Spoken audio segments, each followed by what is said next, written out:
All right, good morning, Abuja. Welcome to Citizen Sports on CitizenFM 93.7. And this is a beautiful morning in the capital city of Abuja. And the under-17 boys actually did Nigeria proud yesterday, but it's just one step remaining to actually clinch the WAFU B under-17 tournament going on at in Cape Coast, Ghana, where we defeated our opponent. I'm talking about Cote d'Ivoire 3-1. It ended.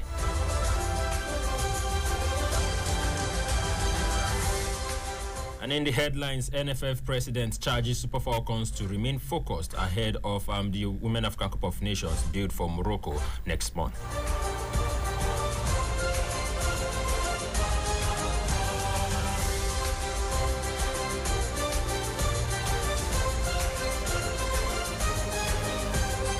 Also, Sports Minister congratulates the Golden Eaglet for picking 2023 African Cup of Nations under-17 ticket.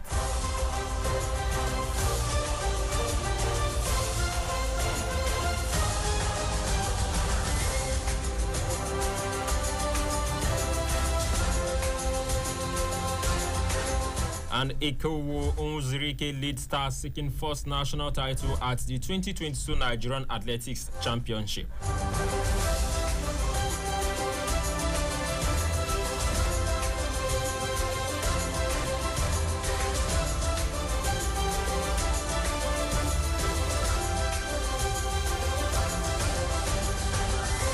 And now straight to the business of the day. President of the Nigeria Football Federation, Amaju Melvin Pinnick, has urged Nigeria Super Falcons to focus on the task at hand and also be a good ambassador of the country. The Nigeria football head visited the camp of the Super Falcons in Abuja to motivate and charge them ahead of the competition. Nigeria Super Falcons remain the most successful team in the competition, having won 9 titles out of a possible 11. And Sunday Dari charged the team, saying nothing can undermine a team that is fully focused, united in aspiration, and working on the same wavelength. I want you to go to Morocco as one indivisible force. Allow your passion to be fueled by patriotism and be good ambassadors of our great nation.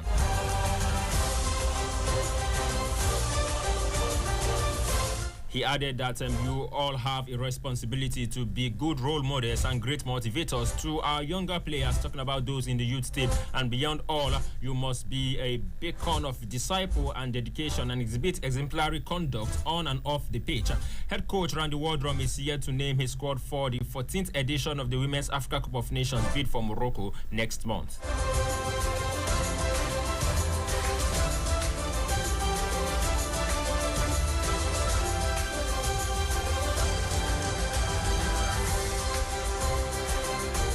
And moving forward, World Soccer Governing Body FIFA and the Nations Sports Ministry may be on the same page on the issues raised by the federal government in the letter written to Amaju Melvin Pinnick early this week. The federal government in the letter to Amaju Pinnick has insisted on September 22 election date and the need for electoral reforms that would see more stakeholders being part of the elective Congress. A competent source close to both the Sports Ministry and Amaju Melvin Pinnick disclosed on Tuesday that there is nothing to worry about over the letter, as FIFA has seen the letter and does not see it as government interference. And coming from the source, he said, as we speak, the letter has been seen by FIFA and they are not raising any eyebrows over it. The federal government in the letter did not sack the NFF board. What the letter simply said, it's don't elongate your tenure and for Amaju and co to carry other football stakeholders along. FIFA is okay with the letter and you can cross-check this fact with the Glass House. Efforts made to reach Ademola Olajire, beg your pardon, NFF spokesperson for comments proved abortive as calls put across to his lines were not answered. The NFF has equally not officially reacted to the federal government's letter addressed to its president Amaju, who is a member of the FIFA Council. You would remember that earlier this week, the federal government actually wrote a letter to the NFF leadership stating that the September 2022 election date should be sacrosanct and should not be tampered with. He also advises the NFF to accommodate more stakeholders to widen to accommodate more stakeholders into the NFF board. And a lot of people raise eyebrow owing to the fact that sporting federations, especially FIFA, does not like government interference in football federations that belongs to FIFA. And after so many observations and eyebrows were actually raised on that issue, it has come to our notice. And a close source from the Nigeria Football Federation says that FIFA does not see that letter as an interference from the federal government in the NFF. So it is safe for the NFF to actually comply with what the directive the federal government has given. But be that as it may, we all know that it is the Congress of the NFF that has the power to do and undo in the NFF.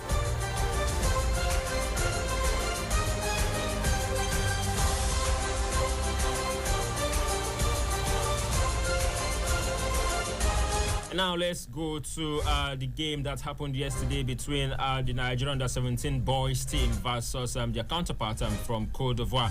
The Honorable Minister of Youth and Sports Development, Sunday Dare, has congratulated Nigeria's under-17 men's team, the Golden Eaglets, for picking a ticket to next year's CAF Under-17 Nations Cup in Algeria. The Eaglets beat their opponents, the Young Elephants of Côte d'Ivoire, 3-1 in the first semi-finals of the WAFU B Under-17 tournament in Cape Coast, Ghana.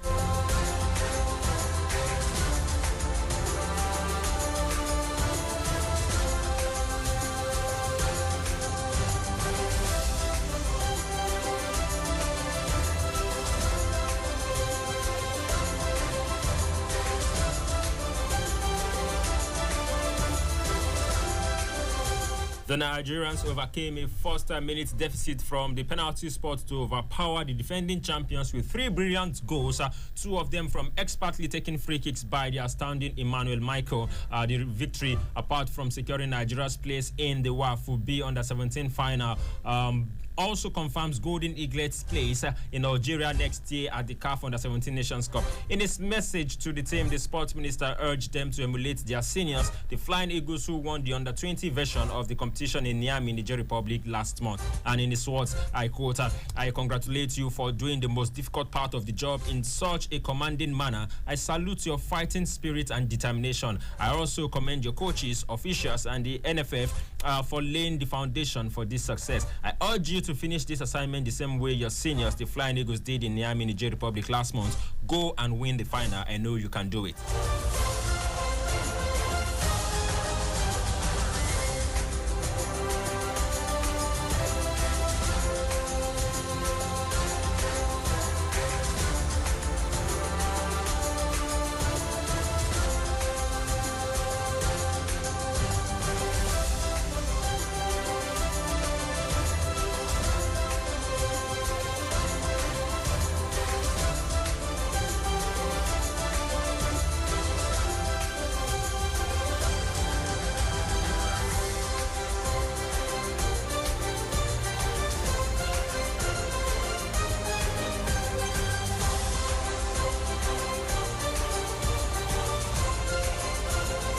The head coach of Golden Eaglets, Unduka Ugbade, also charges boys to do more as the job is not yet completed. Ugbade stated this during his post-match conference following the 3-1 win over their opponents, Côte d'Ivoire, in the first semi-final at the ongoing WAFB tournament in Cape Coast, Ghana. Coach Ugbade believes that fatigue was responsible for the boys going down 1-0 in the first 15 minutes of the game. He further urged his boys to do their best. He further said that their best is yet to come, and as there are grey areas they will need to work on before the Under-17 Africa Cup of Nations in Nigeria. Now let's take a listen to Coach Unduka Ugbade. 90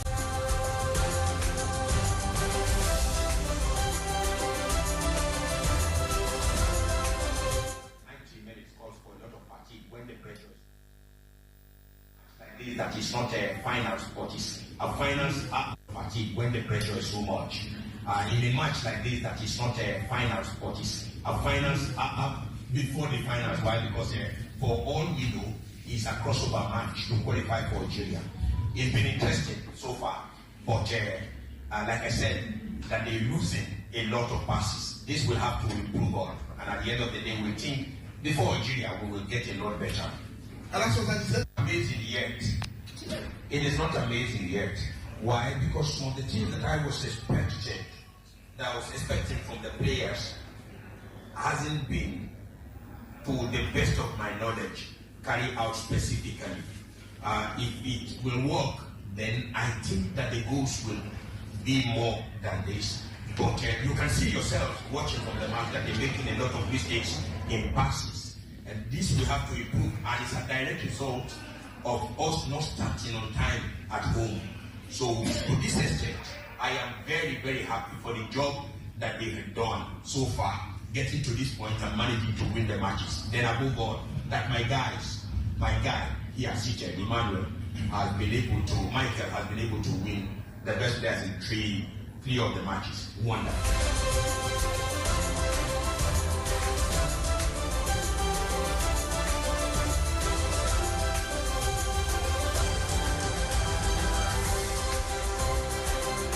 And that was Coach Unduka Ubade, who has actually told his boys clearly that the job is not yet done, and there are some grey areas where they need to work in. Like he mentioned, some loose passes among the boys, and they have to work on that before the Under-17 Nations Cup, which they've qualified for in Algeria next year. So for the boys, like we all know, they are a free scoring side, and one player that has been outstanding in the Super Golden Eaglet squad of this term is Emmanuel Michael, who has actually scored 3 free kicks in 3 games for the Under-17 boys, and also he has won 3 Man of the Match awards in 3 games. That means in all the games being played so far in the Under-17 WAFU B tournament in Cape Coast, Ghana, Emmanuel Michael has been outstanding and picking all 3 Man of the Match award for the side.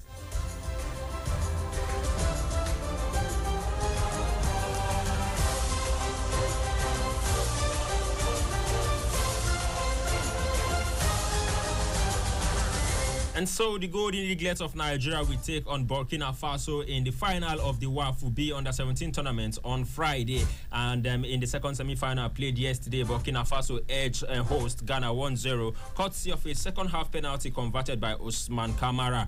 Both Burkina Faso and the Golden Eaglets will be at the next year's Under-17 Africa Cup of Nations in Algeria. The final of the WAFU B tournament will be played in the Cape Coast Stadium, where all matches have been ongoing since the beginning of the tournament.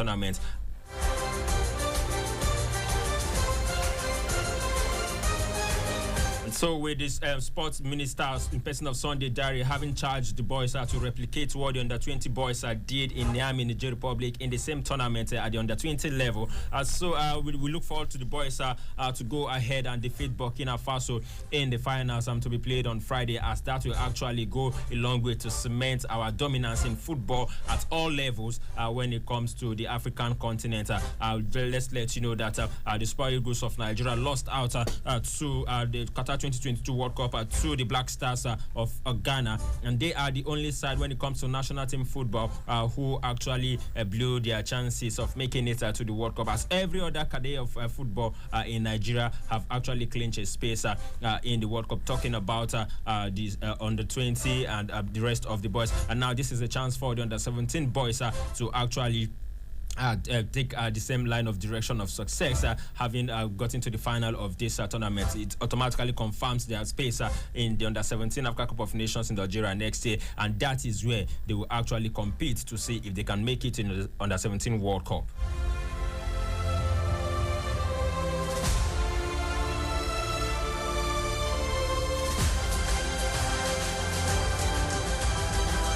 And to join the conversation this morning, the number to call is 0818-222-2205, 0818-222-2205. Call us, tell us what you feel about this current crop of under-17 boys.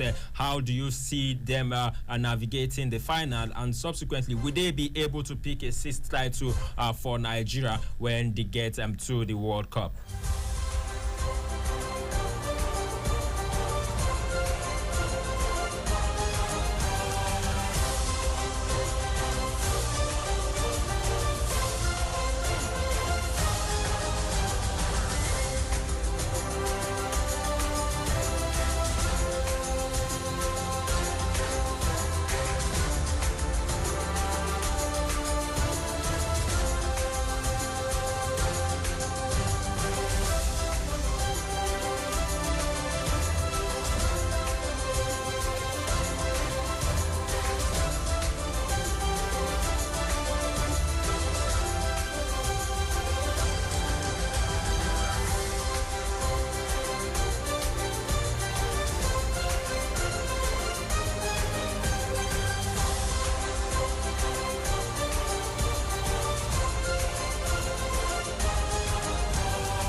And welcome back to Citizen Sport on Citizen FM 93.7 Abuja. My name is Friday Joshua Omobabaujo, the leatherweight champion.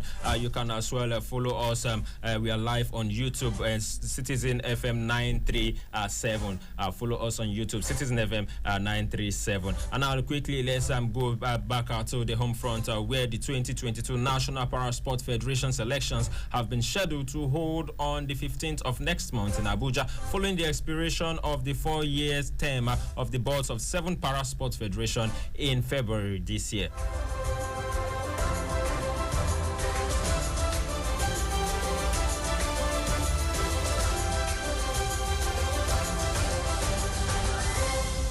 The board that was subsequently dissolved in March this year by the Minister of Youth and Sports Development, Mr. Sunday Dare, is set the tune for the elections comprises amputee football, para-athletics, para-powerlifting, para-soccer, sitting volleyball, para-swimming, and wheelchair basketball. In its comments to conduct a free, fair, and credible elections into the boards that will steer the affairs of the Federation for the next 4 years, the Ministry designed a timeline of activities for the conduct of the elections that includes the constitution of electoral appeal committees, among others. In a letter signed by the Director of Press and Public Relations of the Sports Ministry, Mohammed Manga, the zonal elections based on the timeline of activities lined up for the exercise is expected to hold in the 6 geopolitical zones of the country on July 5, while the newly constituted boards will be inaugurated in a later date yet to be announced.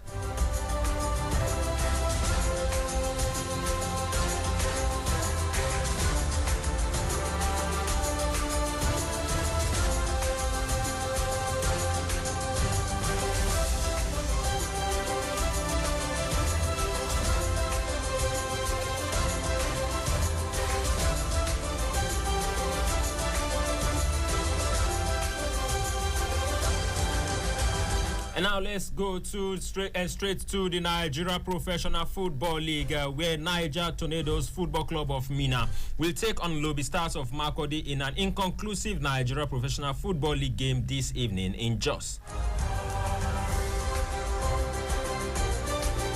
The match, the 31 tie, was abandoned at halftime when the two teams met at the Amadou Bello Stadium after some fans were alleged to have attacked the match officials at an unauthorized area in the stadium. Tornadoes were subsequently fined and deducted 2 points for the failure to provide adequate security during the encounter.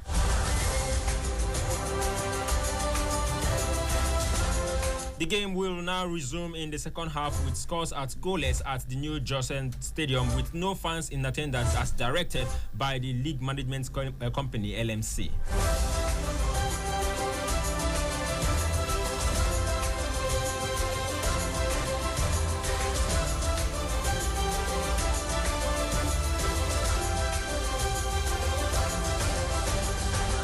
So with 2 points already deducted from the accumulated points of Niger Tornadoes, and that has actually left them on 40 points on 15th position, 2 spots above relegation, and they will square up against Lobby Stars to finish that game that was abandoned. The match in the 31 game, and the Lobby Stars are actually right behind them on 16th position, tied on same point. So at the end of the day, it's going to be a winner takes all in the remaining minutes of this game, as both sides are actually tied on 40 points, 15 and 16th.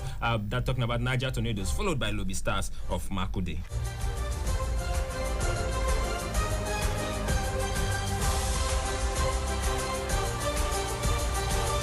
So a win for either side. We see the winner actually amassed 43 3 points added to the 40 to make it 43 points, and that would actually shoot them to the summit of the second half of the table. That is on 43 points behind Nasarawa United and Shooting Stars, or just maybe behind Nasarawa United and Shooting Stars. And for both sides, if they go all out to share the spot, that means that they are still relegation threatened, but although not not in the relegation pool, as we still have Dakada FC, Heartland FC of Owerri, Kano Pillars, and MFM FC in the relegation pool. But mind you, Kano Pillars and Dakada FC have an outstanding game that will be played tomorrow, and so a win from either side will see them come out of the relegation pool. So for Niger Tornadoes and Lobby Stars, it's going to be a very interesting clash for a few minutes to end the abandoned game in match day 31. So for Niger Tornadoes, they will be looking forward to actually recoup the 2 points that was deducted from them following that incident. So a 3-pointer will actually see them recover 2 points that was deducted from them, and with a plus 1 pointer to actually see them on 43, while for Lobby Stars they have no point deduction, but a win again will actually move them further to safety as the NPFL is gradually drawing to a close. And like you know, Dakada FC and Kano Pillars are actually a threat to the position of Niger Tornadoes and Lobby Stars. And like I said earlier, that game is going to come tomorrow between Dakada FC and Kano Pillars.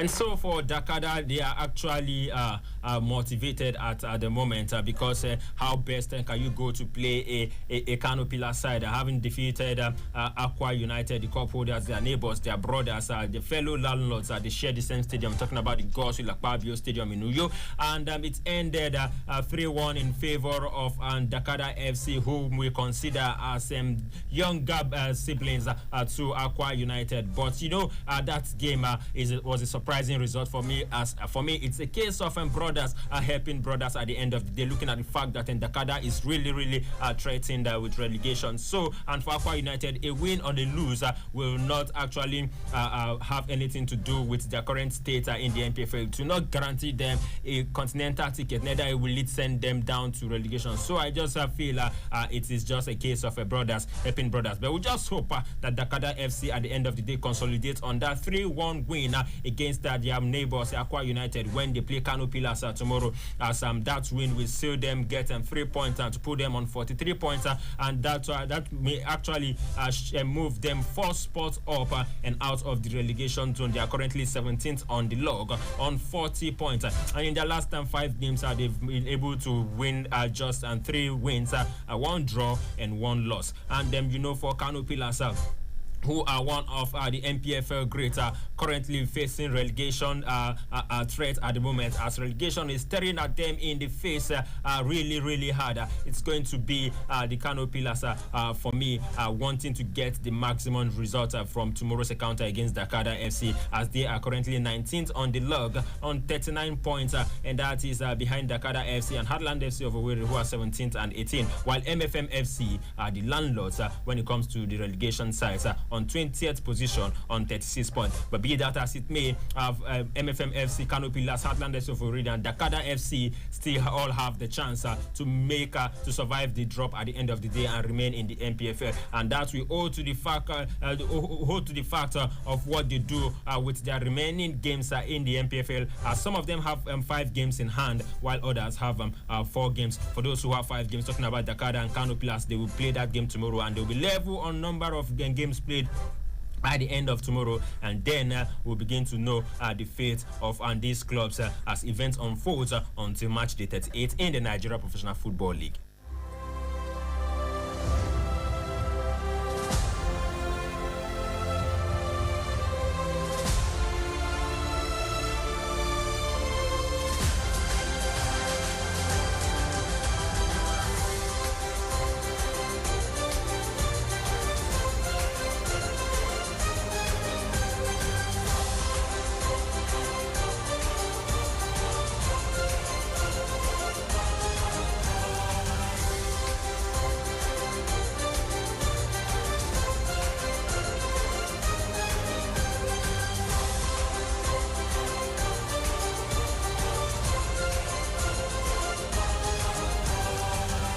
Now let's go to track and field events where reigning African Games 100-meter champion Raymond Ikevo and reigning World Under-20 Athletics Championship 200 meters and King Udode Onwuzurike will be among top 6 ranked athletes that will be seeking for their first national team at the 2022 Nigerian Athletics Championship, which starts on Friday in Benin City, the Edo State capital.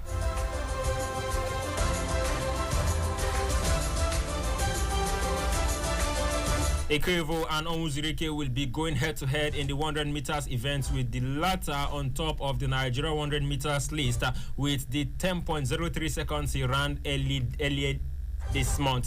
Onwuzurike will be participating in his first national championships and will also be gunning for the 200 meters title, where he stands as the overwhelming favorite. Also aiming for their first title are sprinters Favor Ash and Alaba Akintola and Rosemary Chukuma. Ash holds a personal season's best of 10.04 seconds in the 100 meters and won a silver medal in the event at the 2022 NCAA Outdoor Championships early this month in Eugene, Oregon, USA.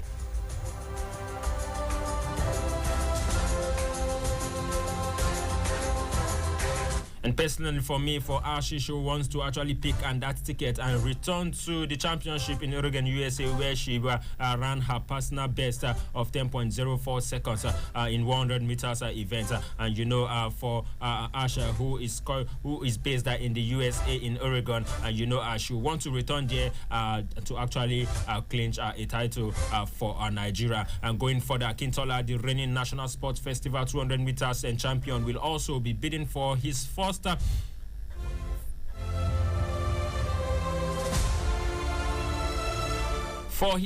title in the history of the Nigerian championships. Like Ash and Ikevo, Akintola also holds a personal season's best of 10.04 seconds achieved this year.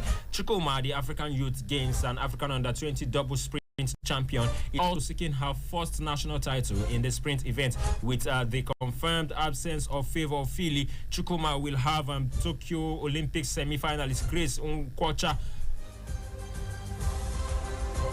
to compete with in both the 100 meters and 200 meters event. Nkwocha is the defending champion in the half-lap race. Also waiting to mount the podium as national champion is 400 meters barrier runner Ezekiel Nathaniel, who has surprised with his geometrical rise up to international recognition.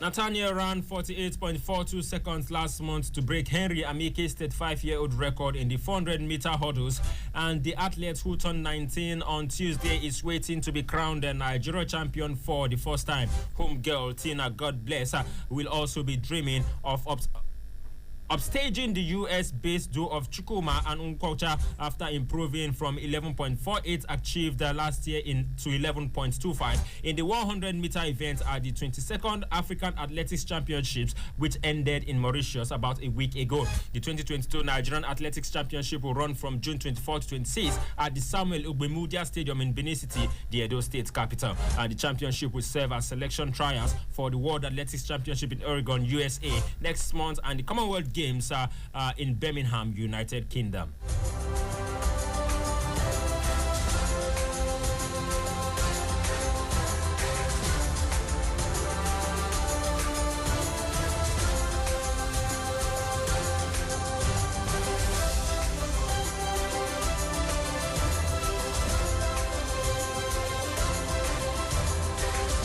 And quickly away from that, let's go to football. Super Eagles winger Alex Iwobi has vowed to maintain the intensity and enthusiasm he displayed in the thick of Everton's relegation battle in the 2021-2022 campaign when this next season gets underway. The former Arsenal man played a vital role in the toughest successful fight to retain the Premier League status. Iwobi was deployed in a variety of roles as he played, including as midfielder, defender, and forward.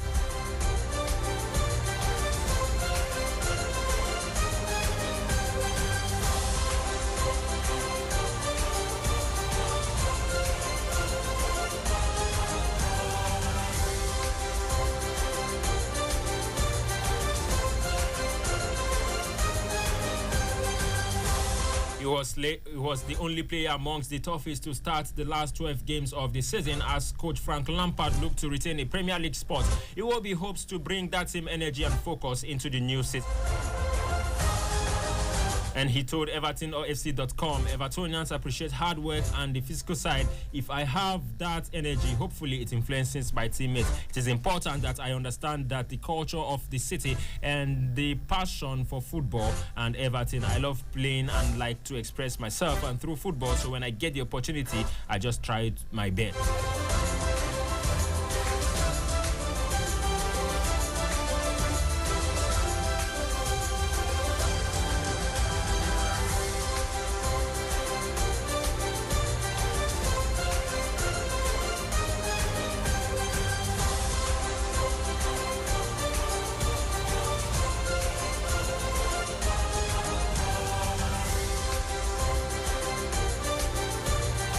The Super Eagles midfielder Iwobi scored 3 goals and recorded 3 assists in 32 games in all competitions for Everton last season. Everton finished 16th in the 2021-2022 Premier League last season with 39 points from 38 games.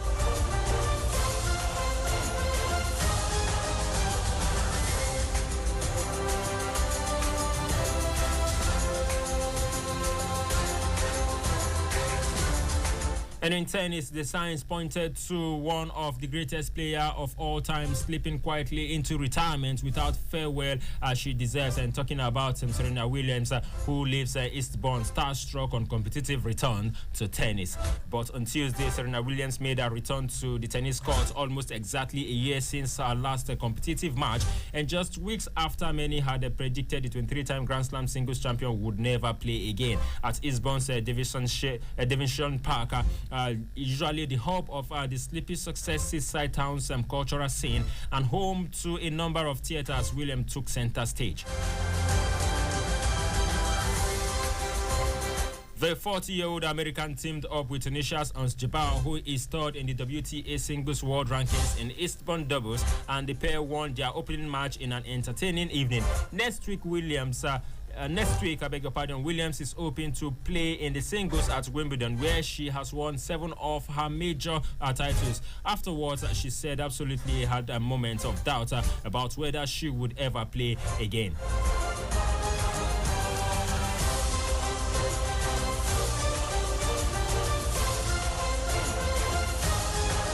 And basically, for me, I think Serena Williams is just poised by her ambition to actually equal Margaret and Court's record in 4 Grand Slam record, as she's currently one title behind Margaret Court, and she wants to actually level that record. And that is why I feel that this 40-year-old has actually not given up on picking another Grand Slam title. But let's see how she's able to navigate that amongst younger players from who are like most likely teenagers and younger adults. So for 40-year-old Serena Williams, it has not been all rosy after the birth of our daughter. She has been blowing hot and cold. And at some point, I felt it's high time for Serena Williams to actually retire, just like the way I feel for Andy Murray following his recent injuries and struggle and one operation year in, year out. I think when the body is tired, then there is nothing you can do about it. That is about time for you to retire. But for Serena Williams, she is not giving up on equaling Margaret Court's 24 Grand Slam record, and let's hope to see if she'll be able to replicate that when Wimbledon starts next month.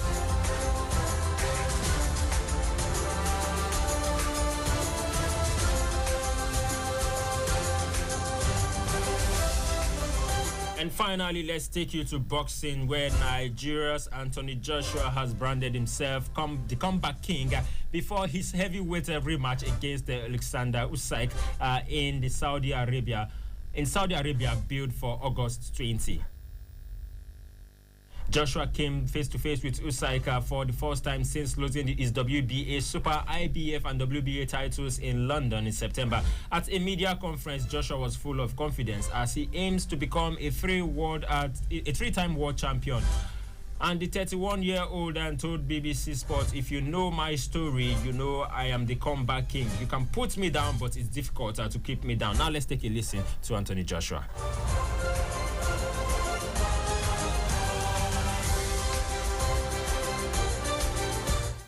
always said from the get-go, stay hungry. Just keep the motivation high. Blips happen, things happen in life, but resilience, mental toughness, consistency will always prevail. So we're still on the road to undisputed for sure. And it's just a little blip in the road, but I'm focused on the target, which is sitting over there. I'm focused on the goal, and God willing, I'll perform and I'll become 3-time heavyweight champion of the world. The fight with Usyk, I have to take that defeat like a man as well, but I hold myself accountable. You know, I'm someone who can admit when I'm wrong and hold my head high when I'm right. And in the fight in September, I was wrong, and he was right. And simply, I have to reverse that role August 20th. And I don't like to overcomplicate the situation, because there's simplicity and genius. Like, sometimes if you keep things simple, you can achieve great things. So I'm just going to keep things simple, move forward, and the date will soon come.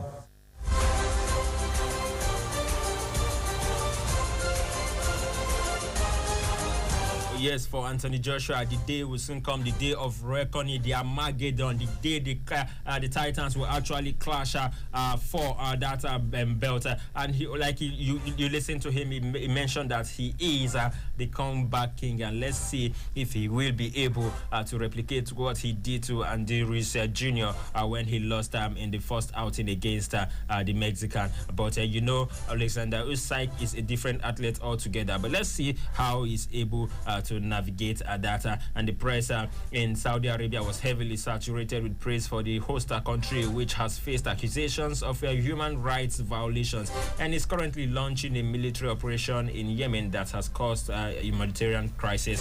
Joshua, who praised members of the Saudi Arabia royal family in his first answer, had his new coach by his side, Robert Garcia. The switch of trainer is one of many changes the Watford-born fighter says he has made for the rematch.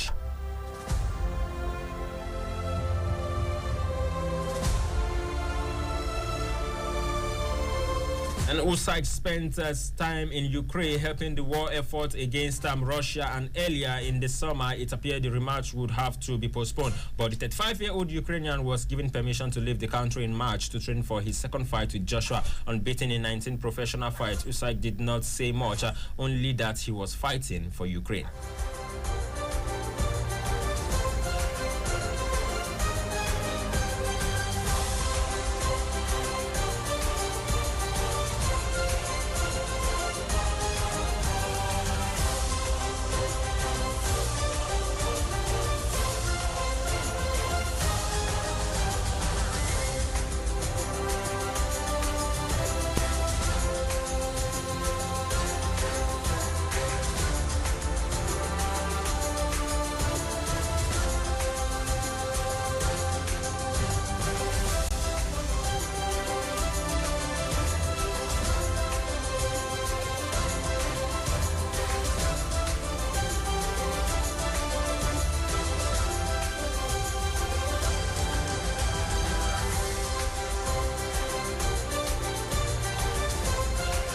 And last one before we call it a wrap, let's go to the transfer window, where the League One side were one of a number of clubs interested in the 27-year-old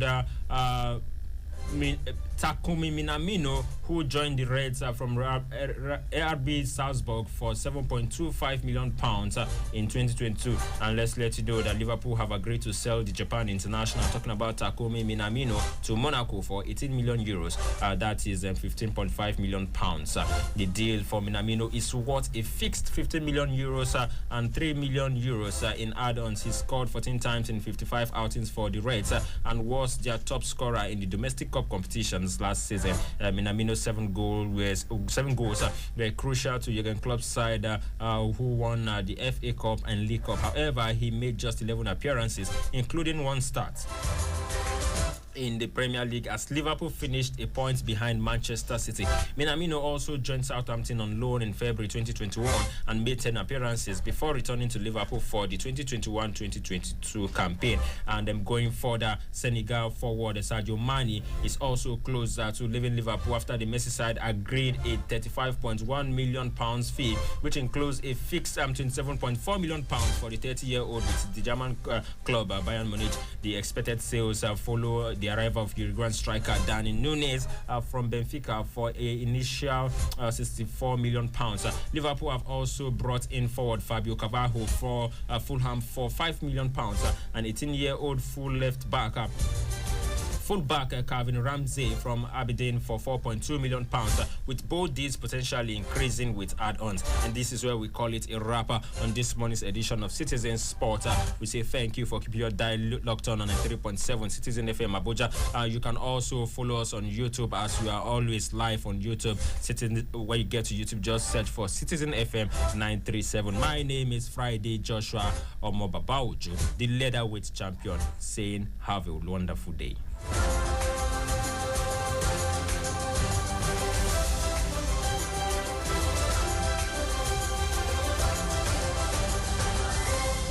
Omi tuntun ti ru ẹja tuntun wà ní odò ẹ̀tún máa gbọ́. Ẹ̀yin ìyá mi, ẹ̀yin bàbá mi tí ẹ wà ní agbègbè Àbújá àti jákèjádò orílẹ̀-èdè Nàìjíríà. Rédíò kan ṣoṣo tí gbogbo èèyàn fẹ́ràn láti máa gbọ́, tó fúnni nímọ̀, tó fúnni lọ́gbọ́n, tó fúnni lóye. CitizenFM ní 93.7 ẹ máa gbọ́. Èmi Àlímọ̀t Àyìnlá Ọmọwúrà ló sọ fún yín pé gbogbo ìgbà tí ẹ bá ti ń gbọ́ CitizenFM 93.7 inú yóò mọ̀ dùn. Thanks for listening.